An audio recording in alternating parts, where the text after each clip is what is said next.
দেশের সংবিধান অনুযায়ী রাষ্ট্রভিত্তিক দেশ, কিন্তু সমাজতান্ত্রিক আইনে বাংলাদেশ চলে।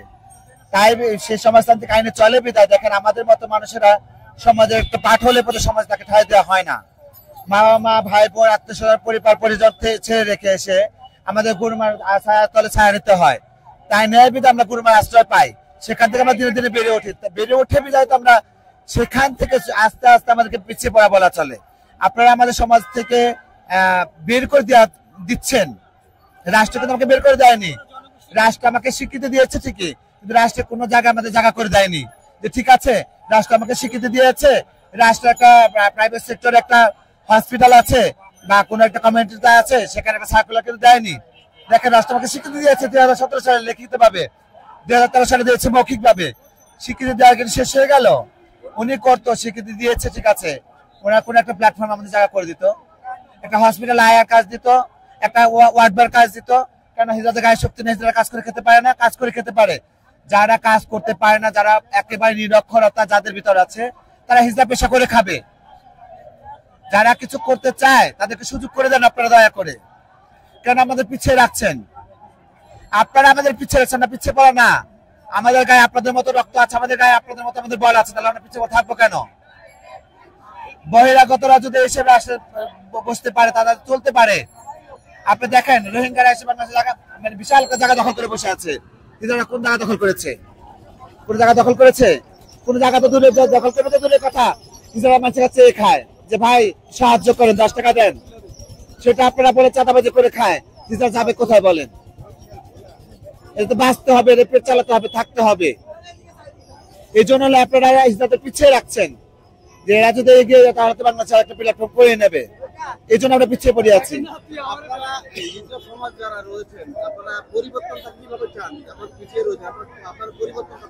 যদি যারা আসবেন বা যারা আছেন বা তারপরে যারা আসবেন, যদি সংবিধানে কোথাও থাকে ডিজিটাল সমগোষ্ঠীকে বা তৃতীয় লিঙ্গদেরকে একটা কোঠা রাখা হোক এবং সেখানে যদি তাদের বৈষম্য ছাড়া তাদেরকে কোনো জায়গায় চাকরির ব্যবস্থা করা হোক বা যে কোনো সুযোগ করে দেওয়া হোক, অবশ্যই পরিবর্তন হবে।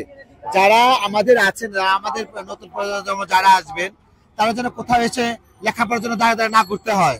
ওই ক্লাস 1 2 পড়া পর্যন্ত তাদের পড়ালেখা না শেষ হয়ে যাক। আমরা চাচ্ছি যারা নতুন প্রজন্মে যারা আসতেছেন বা যারা আসবেন, যারা সরকারে আছেন বা যারা সরকারে নতুন করে আসবেন, তাদের কাছে আমাদের দাবি একটাই, আমাদের যেন না ফেলে দেওয়া হয়। আমরা আর কত ধোঁচাই শুনবো?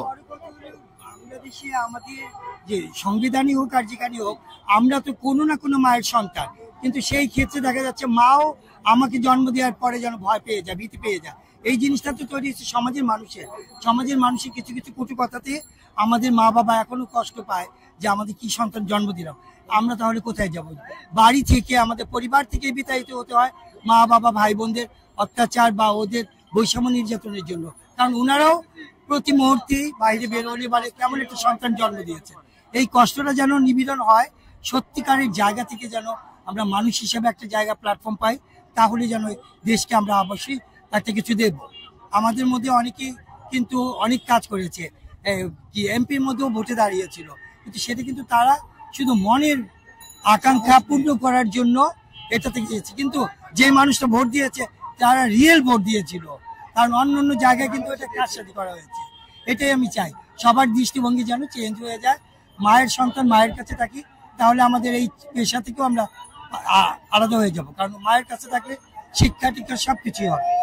আচ্ছা, আমরা তো জানি যে আপনারা সমাজে স্কুল কলেজে যে পড়ালেখার ক্ষেত্রে অনেক সময় আপনাদের বৈষম্যের শিকার হতে হয়। বৈষম্যটা শিকার হওয়ার কারণ হচ্ছে আমি স্কুলে গেলাম, আপনি বলতে ছক্কা আসছে, হিজড়া আসছে, মাইগা আসছে, কতদিন কার শুনতে ভালো লাগে, তাই না?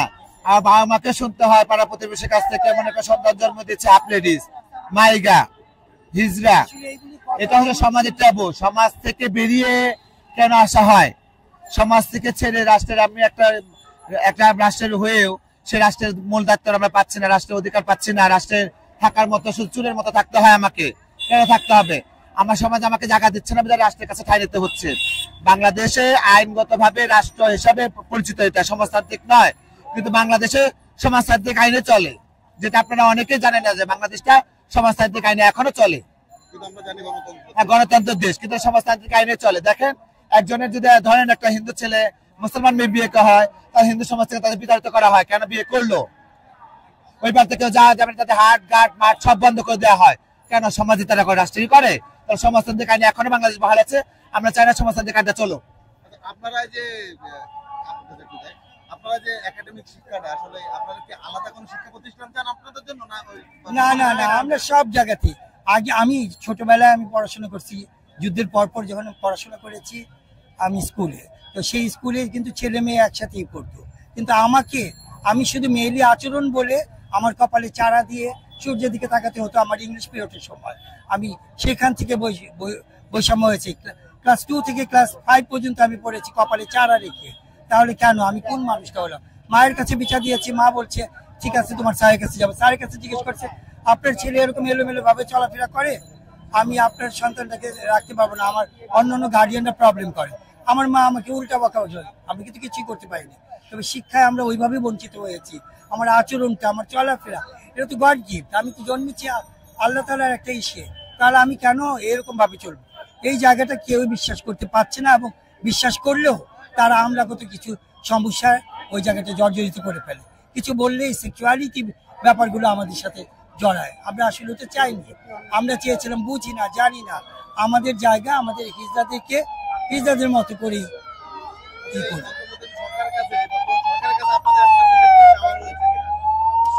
চাওয়ার একটাই বেশি, যে নতুন করে আরো কিছু আশীর্বাদ, আমরা সকলেই মানুষ, এই জায়গাটাই যেন সমান অধিকার হয়। তারপরে আমরা ভোট দিব কি দেব না, কি করব না, সেটা আলাদা বিষয়, এটা আমার নিজের চয়েস।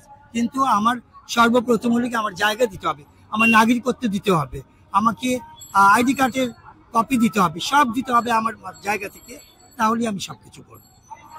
আপনারা যে এখানে এই যে আজ ছাত্রদের সঙ্গে আপনারা এই সমাবেশে এসেছেন, হ্যাঁ, বৈষম্যবিরোধী ছাত্র আন্দোলনে সমাবেশ, আসলে কোথায়? আমি ঢাকা ইউনিভার্সিটিতে কালেকশন করে দীর্ঘ 24 বছর। আমি আপনারা দেখেছেন বিভিন্ন গণমাধ্যমে আমার কয়েকটা ছবি খুব ভাইরাল হয়েছে, যে আমি ঢাকা মেডিকেলের ছাত্র বৈষম্য বিরোধী আন্দোলনের কাজ করেছিলাম, 730 ব্যাগ ব্লাড ব্যবস্থা করেছিলাম, প্লাস 3 লক্ষ টাকা ক্যাশ তুলেছিলাম। কাদের জন্য তুলেছিলাম? আমার ভাই বোনদের জন্য তুলেছিলাম, যারা অসুস্থ তাদের জন্য তুলেছিলাম। তখন আমি একটা মিডিয়াকে বলেছিলাম, কে জামাত করে, কে বিএনপি করে, কে আওয়ামী লীগ করে, কে ছাত্র আছে, তাদের দেখার সময় নাই। দেশের মানুষ বিপদে পড়েছে, আপনারা দেশের মানুষের জন্য চলে আসেন। ঢাকা মেডিকেলে হাজার হাজার মানুষ অসুস্থ হয়ে পড়ে আছে, অনেক ব্লাডের দরকার, আপনারা দেশের জন্য এগিয়ে আসেন। তখন অনেক মানুষ এগিয়ে আসেনি, তখন কোনো মিডিয়া ছিল না। কিছু সংখ্যক মিডিয়া এখন বলে আমরা ছিলাম, কিন্তু আমরা ছিলাম, আমরা দেখেছি কে ছিল সেখানে। আল জাজিরা ছিল, আর বিবিসি নিউজ ছিল, তাছাড়া কেউ ছিল না। বণিক বার্তার একজন ফটো সাংবাদিক ছিলেন, প্রথম আলোর একজন ফটো সাংবাদিক ছিলেন, তাছাড়া আর কেউ ছিল না। আমার কথা হচ্ছে হলো যে এই যে আমরা কাজ করেছিলাম, তখন ছাত্রদের ডাকে নেমেছিলাম, এখন ছাত্রদের ডাকেই আছি, ভবিষ্যতে থাকবো। কেননা ছাত্র হচ্ছে জাতির কাঠামো, ছাত্র হচ্ছে জাতির একটা অংশ, তাদের অংশ হিসেবে আমরা কাজ করতে চাই। ধন্যবাদ আপনাকে।